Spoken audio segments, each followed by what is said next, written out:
So here's 8 reasons. I just took some notes down here. 8 reasons you're leaving a fortune on the table by not integrating your spirituality with your business. So a little bit of backstory about me. I'm an inspirational speaker and an authentic leadership coach, and I specialize in helping purpose-driven entrepreneurs to uplevel their impact and income. And so it didn't always start that way. When I graduated with an electrical engineering degree, I didn't want to be an engineer because I didn't want to be in a cubicle. I wanted my freedom. And so instead, what I did was start a company with my buddy. And it wasn't a company that we were super, super passionate about.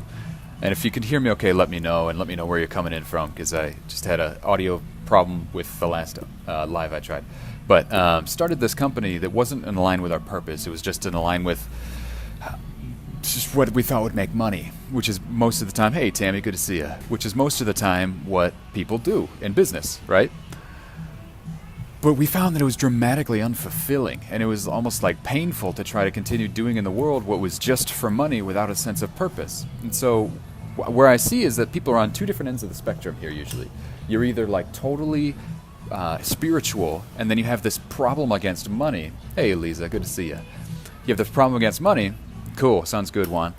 Or you're totally like driven and effective in the world, and you're like a high sales closer and all this stuff, but you're not spiritual. And so I want to really explain how merging those 2 is the most fulfilling way and prosperous way to really bring your message to the world in terms of business. So here's 8 reasons that you're leaving a fortune on the table by not integrating your spirituality with your business. Number 1 is full acceptance. And so if you're not on a spiritual journey, it becomes easy to think that some things are good and some things are bad, that there is some sort of like separation, a duality where, and so I'm getting messages coming through, I'll make sure that goes away, where there's duality where it's like spirituality is good, love is good, money's bad, structure is bad, heart is good, head is bad, ego bad, all this stuff. And it's so debilitating if you want to bring your message to the world to think that it's bad to like plan, it's bad to strategize, it's bad to structure, it's bad to get excited about bringing something to the world, it's bad to put your name on it, it's bad to put your profile picture out there. Like all of these things are effective ego. This is an idea that is very targeted to folks like yourself who are spiritual and are interested in bringing a vision to the world. If you're not, then this video probably isn't totally for you. But if you're excited about bringing a vision to the world, understand that it's important to bring your ego in. And so if you don't have a spiritual journey, it's easy to not have full acceptance around that. It's easy to not understand that everything is one, so money is just a tool. It's not good or bad, it's just a tool. And that scaling your business is it's a vehicle for the world. Your business itself is a vehicle for the world, and although you might not inherently know how to do it all, it's okay, because you can learn it, and there's nothing that's good and there's nothing that's really bad. Hopefully that makes sense. Let me know if you've got any comments or questions or anything like that coming up. But that was a big thing that I had to overcome, was I thought that like as soon as I started to explore like different dimensions and go deep in a meditation journey and took mushrooms for the first time and started to really see that there was new possibilities beyond just the material physical and that we could attract things into our reality, I started to think that that was it, that was how I create things. And that's how you create pathways, that's how you get ideas. But it's not how you bring your message to the world. It's like it stops in your mind and your heart and with the path right in front of you if you don't have the ability to empower yourself to take honest steps that are going to bring your vision to the world and make it real in other people's lives. Hopefully that makes sense. So drop some comments if you have any questions or insights about any of this stuff. I'd love to hear it. So that's number 1, is like full acceptance, like a spiritual journey, integrating that in your business, realizing that there's no part of your business that's good and there's no part of your business that's bad, because as Shakespeare said, nothing is neither good nor bad, but thinking makes it so. So number 2 is intuitive guidance. I probably should have put this one further back if there's anybody that's kind of like dabbling in here, because this is kind of deep. But intuitive guidance, man, if it wasn't for the fact that I get guided in my meditations every single morning, and then I clear away the shit that doesn't matter and just move in the direction of what does, because I'm inspired in the direction of what does really matter. If it wasn't for that, I wouldn't have had any direction when I started. I wouldn't have built everything that I've built in the rather short period of time, because I would have been trying to do all of these things from a survival response, sort of superficial surface level. Instead of doing things from my inspiration, I would be doing things from a place of responding to the universe. And that's a very important difference, because you can't be proactive if you don't know that place of quiet, that place of truth, that place of silence. You can only be reactive. And as long as you're reactive, you can make incremental improvements maybe, but you're never going to actually transform your life and actually live the life that you're meant to live. So let me know if you have any questions about that. That was super important to me when I realized that how it actually started was I quit my job. Some of you might have seen the post that I wrote about how I quit my job after I saw the eclipse. And so immediately I was so put in terror. I was so freaking scared about how I was going to pay rent, how I was going to do anything. Hey, Teresa, good to see you back. I was so scared about how to do anything that I was forced into silence. I was forced into meditation. I was forced into a place where I had to get quiet. Otherwise, my whole life was just going to be full of terror. And in this silence place, I started to experience thoughts, like higher aligned thoughts. Thoughts of God, thoughts of source, thoughts of intuition, whatever you want to call it. Like, it doesn't really matter. But I started to have deep experiences that when I wrote them down, because I always meditate with a piece of paper in front of me, I realized, oh my God, this is the direction for me to move in the direction of my dreams. Like, there's something, and Steve Jobs even talked about this in his famous Stanford commencement speech. He said that your heart somehow already knows the path for you. It can't walk it for you, but it knows your path. And the only way to listen to your heart, because it whispers so freaking quiet, is to get quiet yourself and to go into deep meditation and actually physically write down the direction that it'll take you. And then ultimately, as long as you're setting your intentions properly, that's almost like self-navigating in the direction of your truest potential and in the direction of your heart's fullest expansion of your purpose in the world, which is what you truly want, what all of us truly want. And what I think some of the business world is stuck in is because we're just expanding without a sense of doing it from purpose and doing it for an inclusive vision instead of just an exclusive vision, meaning you give a shit about other people's experiences too, not just your own. And so that's really, really important about intuitive guidance, is because your heart doesn't know how to screw things up in terms of create something that's not just a massive, beautiful impact on the world. But your head does, and your response mechanism does, because that's just how you pick up feedback from the world and then spit it back. So that's super, super important, and that was number 2 that I had written down here. If you have any questions, feel free to shoot them down in the comments here. Another one is, once you start really going deep on a meditation journey and exploring that there's more to reality than just the physical, that there's a quantum reality or a spiritual reality to life, and it's more than just cells beating against each other and more than just you versus me, but actually that we're all one. From that understanding, there's this liberating glow that comes off of you where you're holy shit, everything's possible. And from this place, it's you're excited and you're exuberant and you're fulfilled. And there's nothing more attractive to other human beings than somebody who's exciting and exuberant and fulfilled. And why that's important is because business, when you really think about it, business, whatever it is that you're bringing to the world, is really just a game of influence, connection and influence. And communication, connection and influence. I'd say it's really those 3 things. And so nobody wants to pay attention to somebody who looks no energy.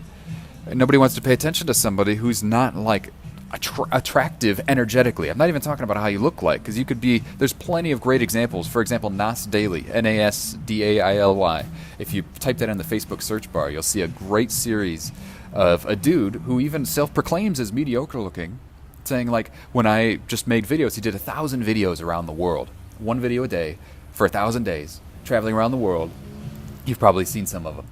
And it was so awesome, the video he just released, because it was all about how he didn't have to be beautiful, he didn't have to be perfect, he didn't have to start knowing what he was doing. He just started and followed the passion and learned all the skills along the way and overcame a lot of challenges, instead of just thinking that sitting and feeling through everything and going in a healing spiral is going to solve problems, because it never does. He took action in the direction of his inspiration. And he created this amazing video to cap off his 1,000 videos that explains how, none of us, the real beauty we have to give has nothing to do with what we look like. Super, super awesome. But anyways, I got on a bit of a tangent. No, actually I didn't. That's right on topic, because glowing with your authentic who you are, your authentic connection, your authentic magic that you have to bring, oh my God, that's what enables stuff to be attracted to you. People, things, business, relationships, dating, sales, it's all the same thing. It's just energy transmission. It's just connecting with people genuinely and authentically and wanting the best for them in your experience with them. For example, if you go on a date with somebody, you're not going to first say, hey, will you marry me, on the first time you meet them. No, the first time you meet them, you give them compliments. and you feed the interaction a little bit by giving before you get. Business is the exact same way. That's why I do all of these videos. I make videos all over the place. And the whole reason is that, like, you're here to give before you get. Like, I'm here primarily, my purpose is these videos, to inspire people through video all around the world. And so it just so happens that has reciprocity and comes back and helps me and supports a life where I'm able to travel around the world and live the life of my dreams, because I know how to receive what comes back through it. And that, trust me, that was a freaking journey, learning how to do that. And that's probably a separate item entirely.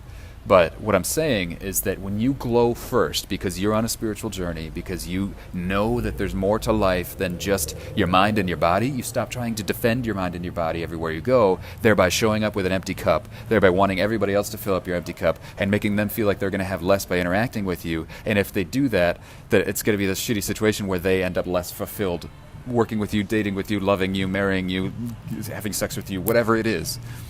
Hopefully that makes sense. That's like a really important thing. Is like you fill your cup up before you approach the world, and all of a sudden the world loves the shit out of you. So important in business, because like you deserve to stand as the fullest expression of who you really are. That's like the most spiritual thing I know of. Like to be a fully expressed piece of life instead of being hiding and small inside of yourself. The courage to be authentic and real in the bold expression of your truth. So that was a long-winded number 3. Thank you, Tammy. Beautiful. So number 4, a rock-solid operating system to find lessons in pain and struggle and purpose in the struggle and failure. Hey, Jessica, good to see you. So this is super important. When you have a clear understanding of, again, that there's more to life than just the physical, you can go through the challenges. Listen, I'm going to bust somebody's probably bubble right now, but like when you're so spiritual, all you're doing is you're creating, and you're not acting in the world from this place of spirituality, then what you're doing is you're creating a bubble that ends up being a prison for yourself. So if you're not really creating a situation where you understand that you have to act in the world, you're never going to experience the challenge that actually forces you to grow in a beautiful way. And none of this means like you have to focus on suffering and focus on pain and failure. I think a lot of people misunderstand that from Abraham teachings and all sorts of teachings. Like you have to show up in the world, and business ends up giving you challenge. I don't want to say it forces suffering. Life is pain. The Buddha even said life is suffering. I would venture to say life is pain, but suffering is optional. So when you move into the world, you're going to experience pain. It's just the nature of the thing. Like, there's friction for a reason. It's just a physical, law of the universe that when two things slide against each other, there's a whole lot of friction involved.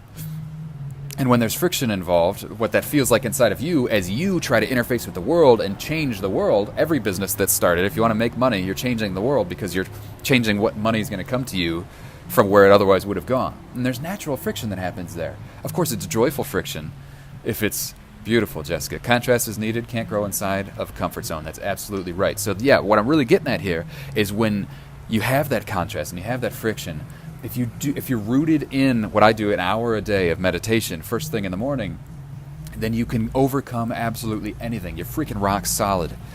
And yeah, things shake me all the time, especially with super blood eclipse moons or wolf things or whatever the hell that moon was, but it totally threw me off. But when that happens, I always know how to get back to the well of truth and understanding and freedom and liberation and insight and clarity and creativity, and that's deep in meditation where I'm not identifying with the mind and not identifying with the body. This is big stuff. I'm so grateful that I have a group of folks here that understand this and are prepared for this message, because typically, outside in the world of people that aren't already spiritual and understanding this, you're looked at as kind of a loony. Right now, it's not always going to be that way, but we know the right way to be, right? So, like I said, shoot down any comments if you have any questions about any of the stuff. More than happy to collaborate back and forth here, so that because if you have a question, everybody probably has that same question. So, rock solid operating system to move through the challenges of life that are the fucking natural situation of life. Like a tree, if you actually look at trees, sycamore trees, my favorite tree, because it's a great metaphor for life. When it grows in the wintertime, it actually grows so fast that it has to shed its bark. And you better believe if it identified with the skin and the bark and the image of the tree, it'd be scared shitless of letting that bark go. right? But it doesn't, because it knows that it isn't even just the tree that you see, it is the treeing. The tree is the forest. Because where the roots end under the soil and where the dirt starts, right there is one point. And so in a way, it's all just a flow of the ecosystem into the tree. And so it doesn't get attached when it's time to lose its leaves, and it doesn't get attached when it's time to shed its bark to grow. Because all of that would be so painful if it was attached to it. But when you're not attached to the things that are just supposed to go, you realize that, like, it's liberating to just be in the flow of forward progress into your vision for your future. That's a big one. Oh, maybe rewind and watch that after the recording, because that's a big one. In fact, I know I always rewind these and watch these myself, because what comes through me are also messages for me.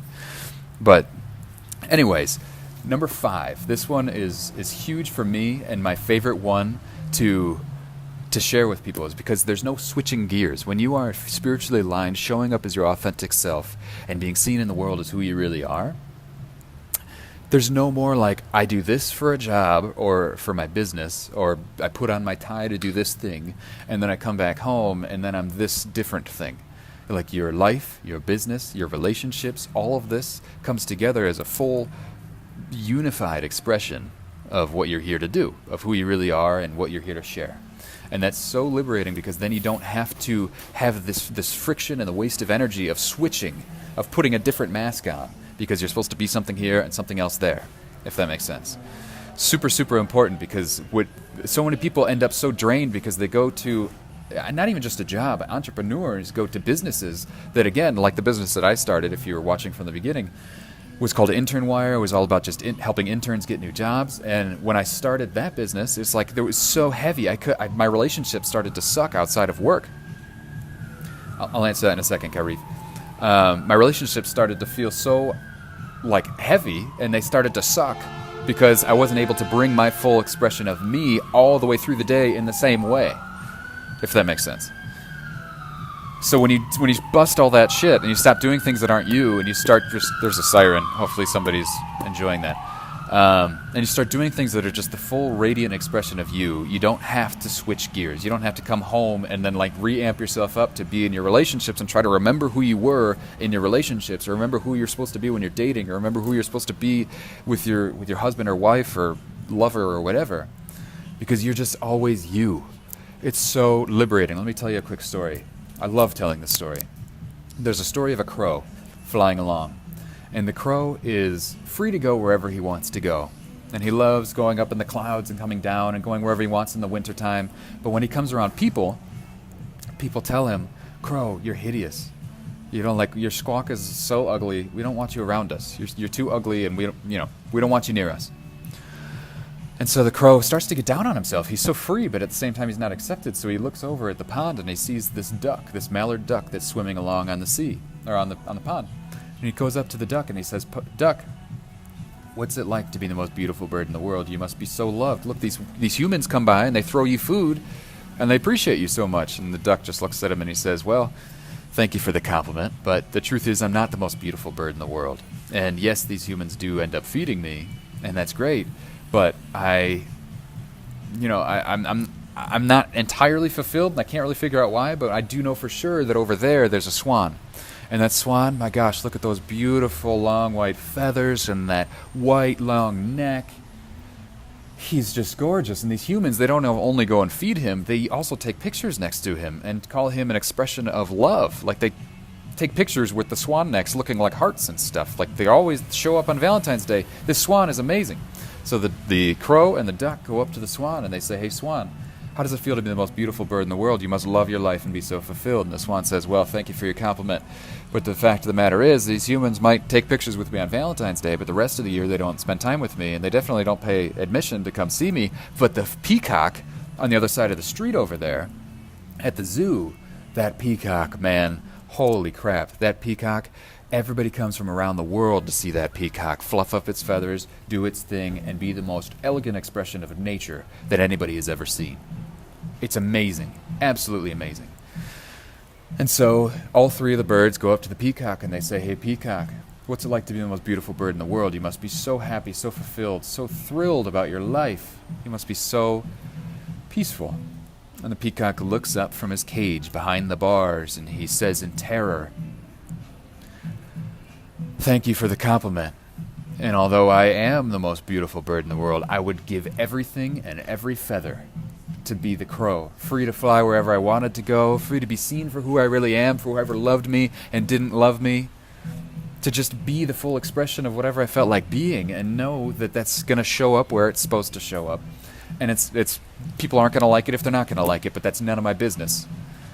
This story is so powerful and so liberating when you realize that just doing you, spiritually doing you, connecting to your place of truth and being yourself in everything you do is the most liberating thing that you can do for yourself. And from that place of liberation, again, kind of like, number 3 that we talked about, from that place of liberation, oh my God, you're so relieved, you're so free, and you're also more attractive to everybody else because you stop needing things from other people.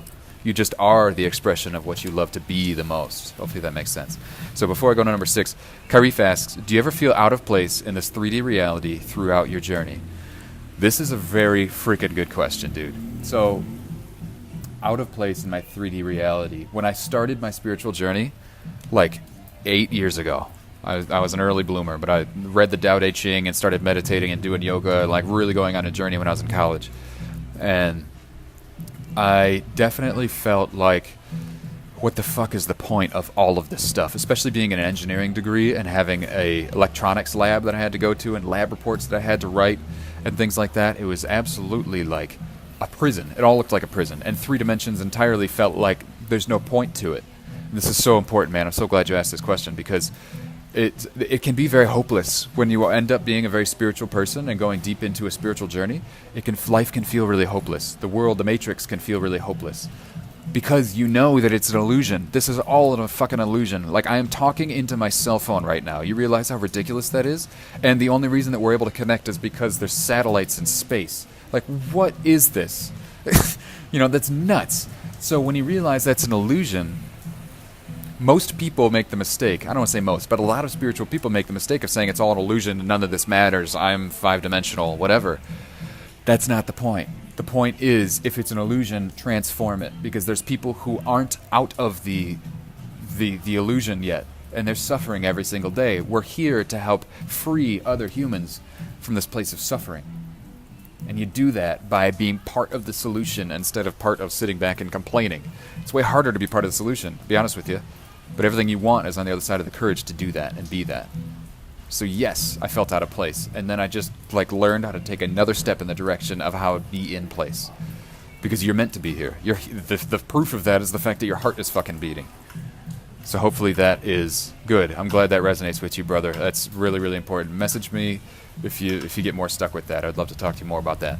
But yeah, cool. So I had 3 more written here, and probably we could keep talking all day about this. But number 6 that I had written down is unlimited creativity. So when business becomes play, you get to daydream, and it actually makes you more abundance in your life. And then when you get more abundance in your life, you get to become bigger. You're welcome, brother.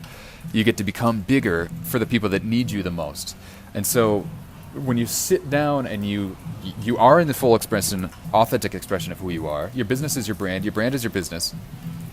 Your life is your business, and you love that because it's your purpose. You're fully aligned in your soul's mission and purpose and truth. Every minute of your day is intentional towards bringing your love to the world and completing your highest vision for your life.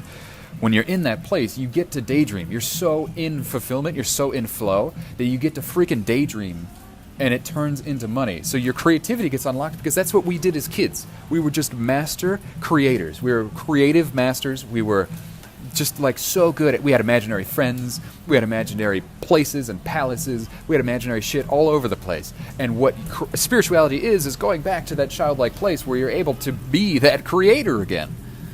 And so doing that and accessing that amazing place of creativity but not using it to affect other people is the biggest fucking crime. Because having all that creativity is so much possibility and potential, and if you don't apply it, nobody else gets it. How selfish is that? Make life your play. And when you do that, you get these ideas of a book you're going to write, or an online course you're going to create, or somebody you're going to connect with, or somebody you're going to collaborate with, or an event you're going to put on. And all of them turn into seeds that you plant that end up making money.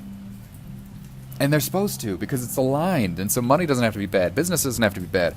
Structure doesn't have to be bad. As long as you're in the Sorry, I had a burp.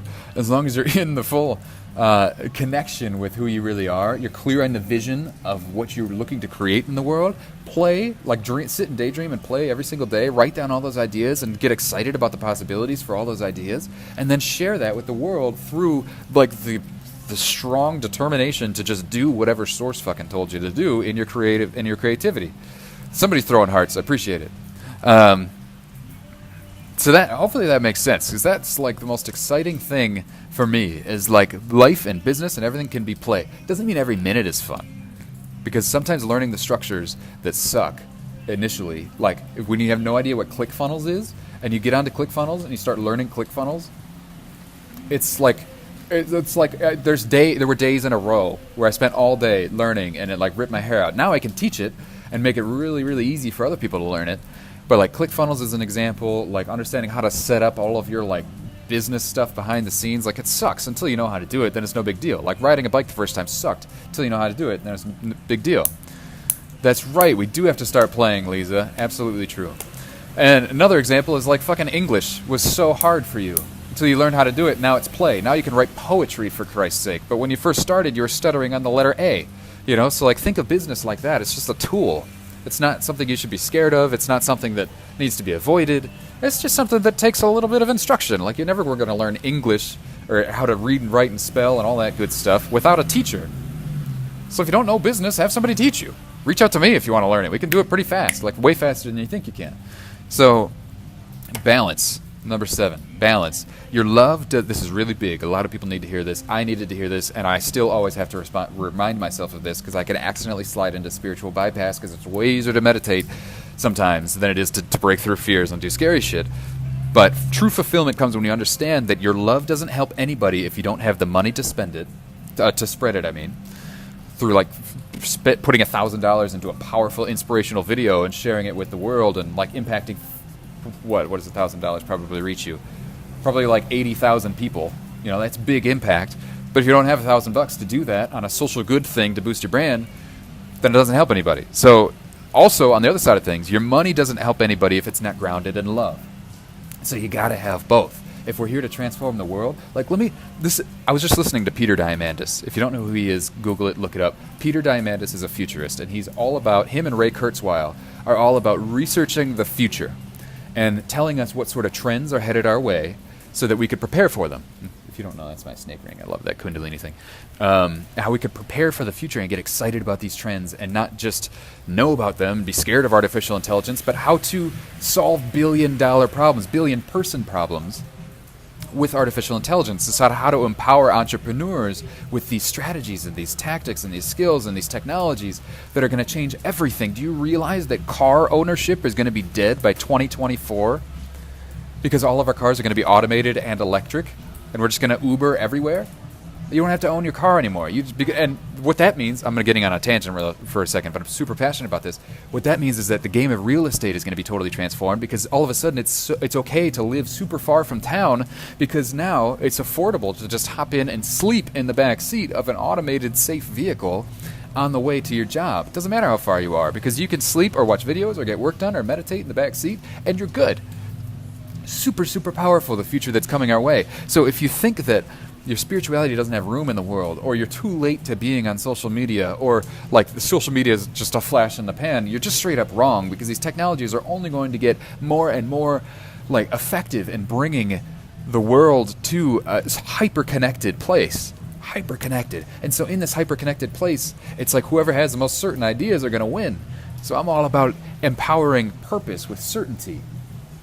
Because if you don't empower purpose with certainty, then the people who empower greed and like suffering and power grabbing and all of this shit that doesn't actually move us forward, then those are the ones that are going to dominate this hyper-connected ecosystem of social entrepreneurship and social media. But super, super important. So understanding the balance between these two, when you're grounded in spirituality, when you balance the fact that like my money feeds my love and my love feeds my money and my money feeds my love, and it's this beautiful cycle going back around and around and around. Super important. So next and last one that I've got written here is acting without hesitation. Check this out. So there's a guy named Dan Lok. yesterday who I started to watch. He's like about high ticket sales closing and really, really effective in teaching people how to close stuff. Not totally, doesn't appear to be totally in his heart, but he's like, his strategies are really, really effective for like understanding sales. So I heard him talking about how important it was for him to understand his sensei. So he's from Hong Kong, and his sensei is a martial artist master, obviously. And this martial artist master was telling him how everything is kung fu. And by that he meant, like, business and life and everything is all about just doing without hesitation. When you have the inspired action, you do before you have time to think about it. Hey, Andrew, good to see you, brother. And when you have this inspired action, you do without thinking about it, because if everything is kung fu, then the true master place to be, of true spiritual alignment, of true, Dan Locke is awesome. Yeah, I'm glad you know who he is. Right on. Of true alignment means that you have the ability, like, so here's my coffee mug, and my goal is to grab my coffee mug, you know, like this is actually the most, like, high alignment, high vibration, powerful thing you can do in business or in relationships or whatever, is just make the call to the prospective client or to go ask the person for a date, which is the things that actually bring the most fulfillment and possibility and everything. So reaching for it and just grabbing it and just doing the thing, that is like so, man, that's ninja level. Because you don't have any mind that's in the way of doing it. What most people do is, like, they sit about it, they write about it, they plan about how to grab the coffee, they think about it, they look at it from all angles, they start to prepare themselves, they warm themselves up before they grab the coffee. And what ends up happening is they never fucking grab the coffee, or if they do, they're too late. Somebody else already got the opportunity that was there in front of them. And so it's super, super powerful when you're in this aligned place, when you have a meditative mind. Basically, a meditative mind is like Yoda. Like, it doesn't know how to hesitate. And so there are times when I totally get stuck, and then I realize, stuck meaning like I hesitate on doing the things I know I should be doing to move in through my fears into my real things that matter. And then I realize that the only reason I'm getting stuck is because I hadn't meditated. So this morning I had the inspiration in my meditation to make this video right now. You're really experiencing like the product of a meditation. And then when I started to hesitate a little more, it was because I thought that I had other things that were more important to do instead of continuing the meditation and getting the full download of everything I was supposed to say in it. But now when I was clear, I was like, oh my God, I'm excited to share all this shit with the world. Like, everything that I just shared is powerful, and I'm excited to share it with myself when I watch this video again in a minute and transcribe it and turn it into a blog post and put it into my upcoming book. Like, all of this stuff is super, super valuable. But it can only happen when you act without hesitation. Yoda mode! Love it. Right on, man. Cool. So, if you have any questions, that's all I got right here. And my throat's starting to get tired, and I want to drink this coffee instead of letting it get cold. So if you have any questions, reach out to me. Send me a private message. I love you all dearly. Thank you, Teresa and Andrew. Good to see you, brother. Andrew, somehow we're connected, and like I see your videos everywhere, and you may have seen some of mine. I think I've seen you like some of my stuff, but we've never actually connected. So let's go ahead and fix that. Lisa, thank you very much. I totally agree. We have to start playing. Kyrieff, my man. Oh, I'm sorry, I missed a question. I do feel a calling to create and would love to bridge my spirituality into my business, whichever it may be. How do you find your soul's purpose? Maybe you went through this question already. Let me answer this real quick before I hop off.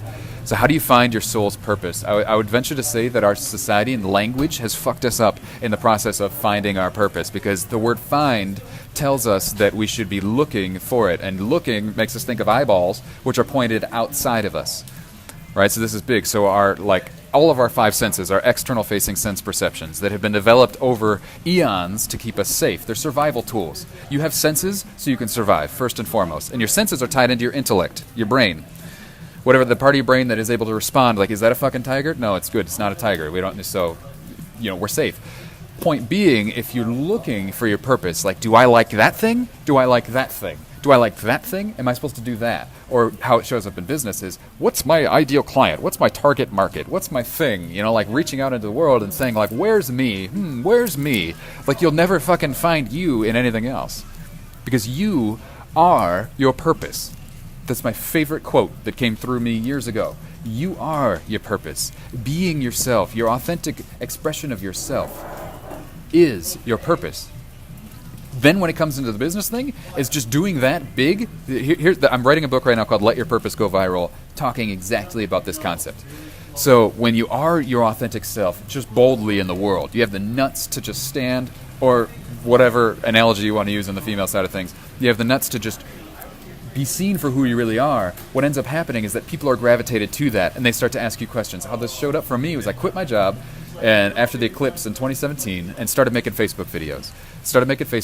And from inspired action, and then people started to resonate with it. I just would black out while I talked. Like I blacked out through a lot of what I talked about just now, because when you're just downloading source, whatever comes through comes through. You know, it's not all entirely planned. And so I just started making videos, speaking my truth, and Facebook Lives, and all of a sudden people started to show up. And a few months later, people started to message me privately saying, Joe, you talk about purpose and meaning all the time. Can you help me find mine? And so all of a sudden I became a purpose coach. And now my purpose is to guide people in the direction of theirs, to empower the flow of love into the world and end human suffering.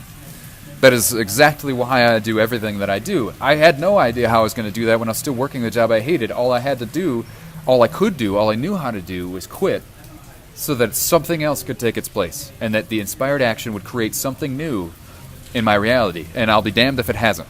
Now I travel the world, and I've got a 6-figure business doing exactly what I fucking love to do, which is continue to empower the flow of love into the world by helping purpose-driven entrepreneurs up-level their impact and their income and end human suffering as a whole and create the ripple effect that's going to end human suffering. And speak. I just fucking love talking about this stuff. So, like, I'm doing what I really love, and it's probably going to be hard for me to ever turn this fucking thing off because I really, really love this stuff. So, to answer your question, man, your purpose isn't outside of you. You are your purpose. It's just really hard to see yourself. So, the only way to see yourself is to let your truth out.